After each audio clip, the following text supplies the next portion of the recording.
நற்செய்தி வாசகம். தீய ஆவியே, இந்த மனிதரை விட்டுப்போ. மார்க்கு எழுதிய தூய நற்செய்தியிலிருந்து வாசகம். அதிகாரம் 5, 1 முதல் 20 வரையுள்ள இறை வார்த்தைகள். அக்காலத்தில் இயேசுவும் அவர் சீடரும் கடலுக்கு அக்கரையில் இருந்த கெரசேனர் பகுதிக்கு வந்தார்கள்.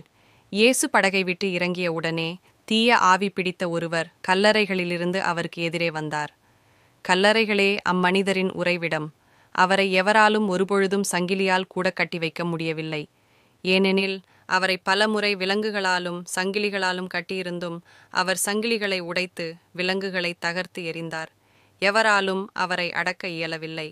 அவர் இரவு பகலாய் எந்நேரமும் கல்லறைகளிலும் மலைகளிலும் கூச்சலிட்டுக் கொண்டிருந்தார்.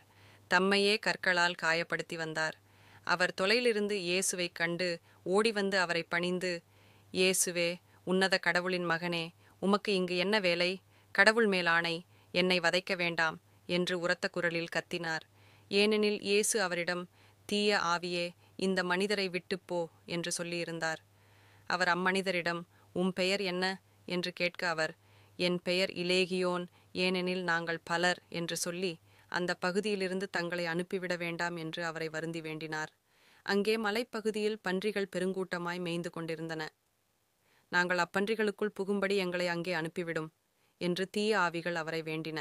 அவரும் அவற்றுக்கு அனுமதி கொடுத்தார். பின் தீய ஆவிகள் வெளியேறி பன்றிகளுக்குள் புகுந்தன. ஏறக்குறைய 2000 பன்றிகள் அடங்கிய அந்த கூட்டம் செங்குத்து பாறையிலிருந்து கடலில் பாய்ந்து வீழ்ந்து மூழ்கியது. பன்றிகளை மேய்த்து கொண்டிருந்தவர்களோ ஓடிப்போய் நகரிலும் நாட்டுப்புறத்திலும் இதை அறிவித்தார்கள்.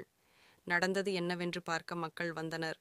அவர்கள் இயேசுவிடம் வந்தபோது பேய் பிடித்திருந்தவர், அதாவது இலேகியோன் பிடித்திருந்த அவர், ஆடை அணிந்து அறிவு தெளிவுடன் அமர்ந்திருப்பதைக் கண்டு அச்சமுற்றார்கள். நடந்ததை பார்த்தவர்கள் பேய் பிடித்தவருக்கும் பன்றிகளுக்கும் நேரிட்டதை அவர்களுக்கு எடுத்துரைத்தார்கள். அப்பொழுது அவர்கள் தங்கள் பகுதியை விட்டு போய்விடுமாறு இயேசுவை வேண்டிக் கொண்டார்கள். அவர் படகில் ஏறியதும் பேய் பிடித்திருந்தவர் தாமும் அவரோடு கூட இருக்க வேண்டும் என்று அவரை வேண்டிக் கொண்டார். ஆனால் அவர் அதற்கு இசையாமல் அவரை பார்த்து, உமது வீட்டிற்குப் போய் ஆண்டவர் உம்மீது இரக்கம் கொண்டு உமக்குச் செய்ததையெல்லாம் உம் உறவினருக்கு அறிவியும் என்றார். அவர் சென்று இயேசு தமக்குச் செய்ததையெல்லாம் தெக்கப்பொலி நாட்டில் அறிவித்து வந்தார். அனைவரும் வியப்புற்றனர். ஆண்டவரின் அருள்வாக்கு.